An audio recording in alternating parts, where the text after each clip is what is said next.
আসসালামু আলাইকুম রহমতুল্লাহ বরকাতু। আলহামদুলিল্লাহ রবিল আলমিন। কোনো আলেমকে খারাপ বা কোনো তুচ্ছতাচ্ছিল্য শব্দে ডাকা, যেভাবে করে মোল্লা অথবা টেডি হুজুর অথবা আহ, ওই দাড়িয়ালা ইত্যাদি। যাই হোক, তো এখানে মূলত আসলে বিশেষ করে আলেমদেরকে, এমনিতেও সবাই আমরা জানি যে কোনো ব্যক্তিকে তুচ্ছতাচ্ছিল্য করা হারাম এবং কবিরা গুনাহ, কিন্তু কোনো ওলামাকে, কোনো আলেমকে আহ, আহ, কোনো রকমের নেগলেক্ট করা, বিদ্রূপ করা, যারা দ্বীনের জ্ঞান বহন করেন, যারা কোরআন এবং সুন্নাহর পথ দেখান, তাদেরকে সম্মান করা, দ্বীনের সম্মান করা। তাদেরকে অপমান করা, বিদ্রূপ করা, এটা শুধু গুনাহই নয়, এটা ওই ব্যক্তি আস্তে আস্তে করে দ্বীনের নূর হারিয়ে ফেলবে। কোনো ব্যক্তি, কোনো একজন আলেম, তিনি মানুষ হিসেবে ভুল করতে পারেন, কিন্তু ভুল সংশোধনের পথ হলো আদব, নম্রতা, দলিলের মাধ্যমে কথা বলা, অপমান বিদ্রূপ করা নয়। সুতরাং যে ব্যক্তি জিহ্বাকে নিয়ন্ত্রণ করতে পারে না, সে নিজেকেই নিজের ক্ষতির দিকে ঠেলে দেয়। নবীজি বলেছেন, মান কানা ইউমিনু বিল্লাহি ওয়াল ইয়াউমিল আখির, যে ব্যক্তি পরকালে বিশ্বাস রাখে, ফালিয়াকুল খায়রান আও লিয়াসমুত। কারণ কি, আমাদের কথা আসলে আমরা যা বলি এগুলো রেকর্ড হয়, ফেরেশতারা রেকর্ড করে, প্রত্যেকটা কথার একটা অর্থ বের করে তারা। আমরা যেই ব্যাখ্যাই করি না কেন, মূলত ফেরেশতারা তো লিখতেছে ওগুলো, এবং ইন্টেনশনটা কি, সেই ইন্টেনশন শুদ্ধ লেখা হয়। ইন্নামাল আমালু বিন্নিয়াত। হ্যাঁ, যদি এরকমের কোনো শব্দ, যে যাকে বলা হচ্ছে তিনিও কষ্ট পান না, বা এখানে আন্তরিকতা এবং সমাজ সে শব্দটাকে অন্যভাবে দেখে না, খারাপভাবে দেখে না, কিন্তু কোনো শব্দ যদি সমাজ এটাকে ব্যঙ্গ বিদ্রূপ হিসেবে সাব্যস্ত করা হয় বা তাকে অসম্মান করা হয়, তাহলে ঘটনা ঘটবে। তো নবীজি বলেছেন, যে ব্যক্তি পরকালের প্রতি বিশ্বাস রাখে সে যেন উত্তম কথা বলে অথবা চুপ থাকে। সুতরাং কারো সম্মান যদি নষ্ট করা হয়, মূল বিষয় হলো যে আপনি শব্দ ব্যবহার করতেছেন যাকে, তিনি যদি ওই শব্দের মাধ্যমে তার সম্মান হানি হয়, তাহলে মনে রাখতে হবে যে সে সে আসলে, বিশেষ করে ওলামাদের ক্ষেত্রে যদি কোনো শব্দ ব্যবহার করে, তাহলে তার দিন অপূর্ণ। যেখানে ওলামাদের জন্য দোয়া করার কথা আছে। কারণ বিদ্রুপ তুচ্ছ-তাচ্ছিল্য করা এমনিতেই হারাম। আবার ওলামাদের সম্মান করা উচিত, কারণ তারা হলেন নবীর উত্তরসূরি। আপনি কোনো হাদিসে বা ধর্মে যারা বিশ্বাস করে তাদের জন্য নসিহত, ধর্ম যারা বিশ্বাস করেন এদের জন্য তার কোনো নসিহত নেই। যদি আপনি ধর্ম বিশ্বাসী হয়ে থাকেন, তাহলে আপনি আপনার ধর্ম থেকে গুগলিং করে, এআইকে জিজ্ঞেস করে, যেইভাবে পারেন না কেন যে নবীর উত্তরসূরি কে, কারা, দেখবেন আপনাকে বলবে যারা ওলামা, আল উলামা ওয়ারাসাতুল আম্বিয়া। এটা কোনো দুর্বল বানানো কোনো হাদিস নয়, তো শিয়াদের কোনো কথা নাই। আল উলামা ওয়ারাসাতুল আম্বিয়া, নবীরা কোনো টাকা পয়সা রেখে যান না, নবীরা দ্বীনের জ্ঞান রেখে যান। সুতরাং সেটা যারা ধারণ করে তারা নবীর উত্তরসূরি। কোনো আলেমের ভুল থাকতে পারে, সেটা আদব বজায় রেখে স্বাধীনতা সংশোধন, সেটা ভিন্ন জিনিস। আর যখন কোনো আলেমকে কেউ অপমান করে, এরা দেখবেন, এরা আপনি দু চোখ দেখে দেখবেন যে এরা মূলত এদের অন্তরে কোরআন, সুন্নাহ, হাদিস, দিন, ধার্মিকতা এদের কাছে যেন চুলকানির মতন। মানে অবজ্ঞা, কোরআন হাদিসের প্রতি, ওলামাদের প্রতি অবজ্ঞা জন্মাবে, অবজ্ঞার বীজ বপন সে করেছে।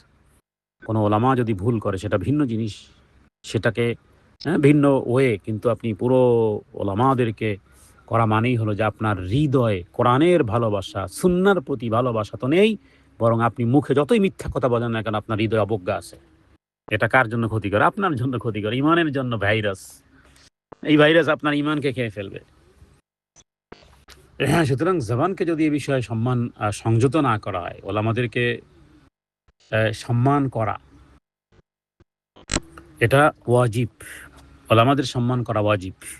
কেন? ওই দৃষ্টিকোণ থেকে, যেহেতু তারা কোরআন এবং হাদিস ধারণ করেছেন, তারা নবীদের উত্তরসূরি। নবীজি বলেছেন, ওলামা আলাহর, ইমাম তিরমিজি হাদিস এনেছেন, আল ওলামা ওয়ারাসাতুল আম্বিয়া, আলেমগণ, ওলামারা হলেন আমার নবীদের ওয়ারিস। সুতরাং তাদেরকে হেয় করা মানে কি জানেন?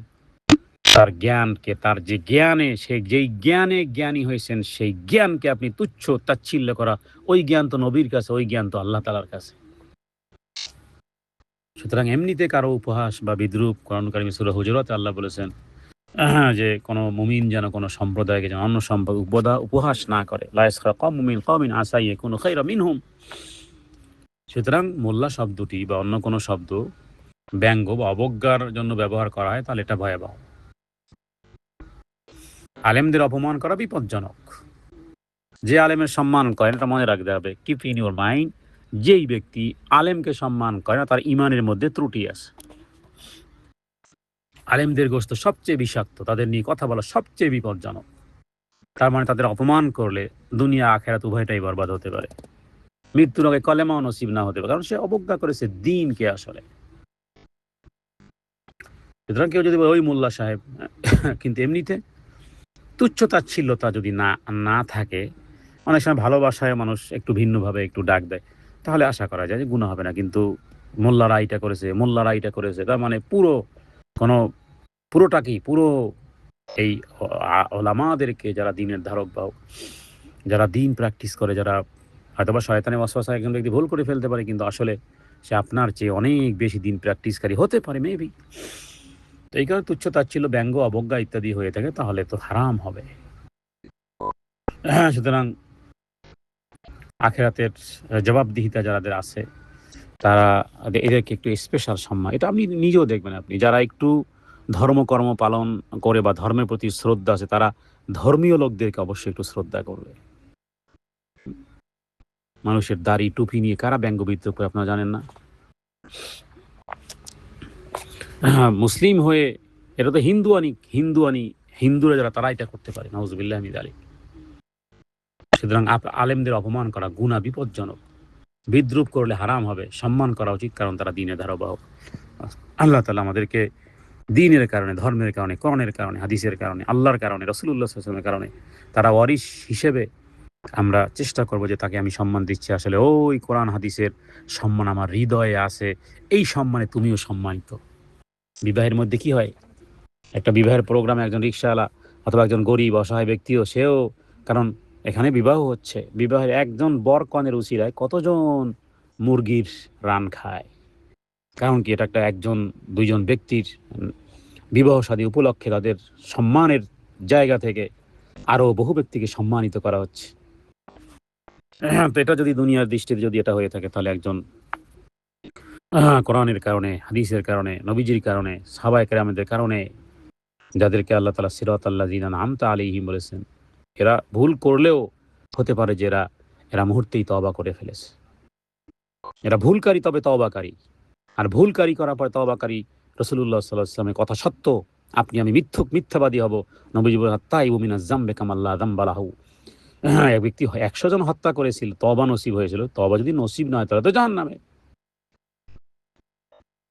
আদম আলাইহিস সালামের ছেলে কাবিল হত্যা করেছে। কয়টা হত্যা করেছে? একটা হত্যা করেছে। তো একটা হত্যা করেই জাহান্নামে। আরেক ব্যক্তি বনী ইসরাঈলের যে ১০০ জন হত্যা করেছিল, কিন্তু তওবা নসিব হয়েছিল। তওবা নসিব হবে না যদি উলামাদের ব্যাপারে কেউ বিদ্রূপ করে। জি, জাযাকুমুল্লাহু বারাকাল্লাহু ফিকুম। সাল্লাল্লাহু আলা সাইয়্যিদিনা মুহাম্মাদিন নবিয়্যিল উম্মি ওয়া আলিহি ওয়াসাল্লাম।